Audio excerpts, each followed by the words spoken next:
बिस्मिल्लाहिर्रहमानिर्रहीम। फ़िज़िक्स के video lectures के साथ मैं हूँ रियाजुल्ला। आज हम पढ़ेंगे chapter number 2 kinematics. Kinematics branch है मैकेनिक्स का और मैकेनिक्स ब्रांच है फ़िज़िक्स का। फ़िज़िक्स की डिफिनेशन आपने पहले चैप्टर में पढ़ ली और उसके ब्रांचेस भी आपने पढ़ लिए। सबसे पहला ब्रांच मैकेनिक्स था। मैकेनिक्स में हम मूविंग बॉडीज़ को स्टडी करते हैं। अब मैकेनिक्स के हमारे पास 2 सब ब्रांचेस हैं। पहला है काइनेमेटिक्स। काइनेमेटिक्स में हम स्टडी करते हैं ऑब्जेक्ट्स जो मूव कर रहे होते हैं। मूविंग ऑब्जेक्ट्स को हम स्टडी करते हैं। कौन सी मूविंग ऑब्जेक्ट? हर एक मूविंग ऑब्जेक्ट जो अपनी पोजीशन चेंज कर रहा है उसको हम स्टडी करेंगे, लेकिन हम उसमें ये नहीं पढ़ेंगे कि ये मोशन क्यों प्रोड्यूस हुआ है। मोशन की कॉज को हम नहीं पढ़ेंगे इसमें। तो इसमें ब्रैकेट में लिख लेता हूं मैं कि विदाउट इट्स कॉज, यानी ये मोशन, ये बॉडी, इसमें जो मोशन प्रोड्यूस हुआ है ये मोशन क्यों प्रोड्यूस हुआ है, इस क्यों को हम नहीं पढ़ेंगे। बाकी हम मोशन को स्टडी करेंगे और उसको हम काइनेमेटिक्स में स्टडी करते हैं। इस चैप्टर में हमारे पास पहला जो टॉपिक है वो है रेस्ट एंड मोशन।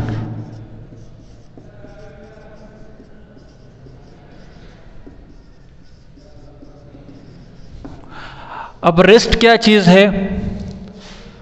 तो रेस्ट की डिफिनेशन हम इस तरह से करते हैं कि when a body change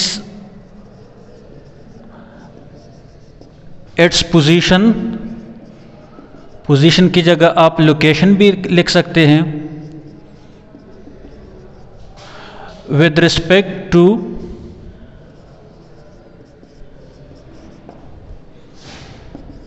some observer।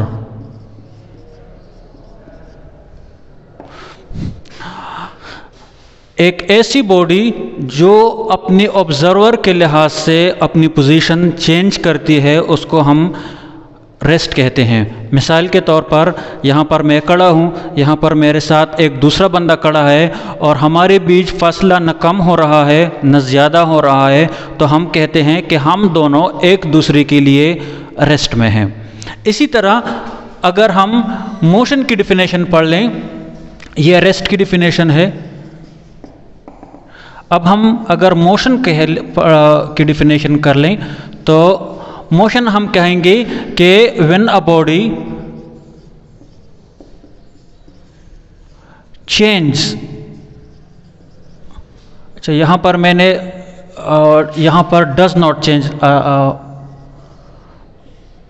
When a body does not change its position, तो वो रेस्ट में होगा।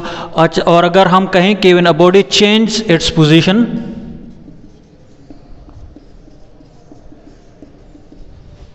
with respect to some observer,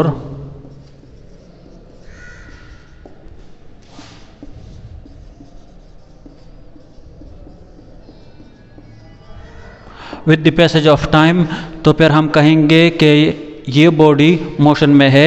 मिसाल के तौर पर यहाँ पर एक बंदा खड़ा हुआ है और मैं उससे आगे जा रहा हूँ या उसके करीब जा रहा हूँ, तो मेरी डिस्टेंस उस बंदे के लिहाज से कम या ज़्यादा हो रही है, तो हम कहेंगे कि मैं उस बंदे के लिए मोशन में हूँ।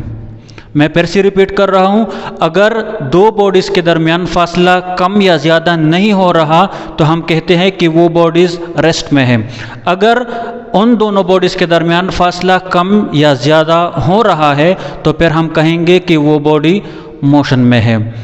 अब हम एक सिचुएशन पढ़ते हैं कि एक मिसाल के तौर पर एक बस है ये, और इस बस में 2 बंदे बैठे हुए हैं। एक का नाम है ए और दूसरे का नाम है बी, और ये एक प्लेटफॉर्म से जा रहा है। यहाँ पर एक और बंदा है सी। ये इस साइड पर ये बस मूव कर रहा है। पर्सन नंबर ए कहता है कि ए और पर्सन नंबर बी कहते हैं कि हम दोनों एक दूसरे के लिए रेस्ट में हैं। उन दोनों की डिफिनेशन बिल्कुल सही है। क्यों सही है? क्योंकि इन दोनों के दरमियान फासला न कम हो रहा है और न ज़्यादा हो रहा है। लेकिन यहाँ पर जो तीसरा बंदा खड़ा हुआ है सी, जो उस सड़क के किनारे उस प्लेटफॉर्म पर खड़ा हुआ है, ये कहता है कि ए और बी दोनों मोशन में हैं। ये किस लिहाज से कह रहा है? क्योंकि इसके लिहाज से ये ऑब्जर्वर है इस वक्त, इसके मुनासिबत से ए और बी की पोजीशन चेंज हो रही है। ए और बी दोनों इससे दूर जा रहे हैं, इनके दरमियान फासला ज़्यादा हो रहा है।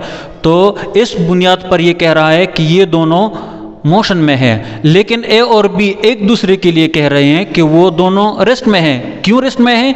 क्योंकि इन दोनों के दरमियान फासला न कम हो रहा है और न ज़्यादा हो रहा है।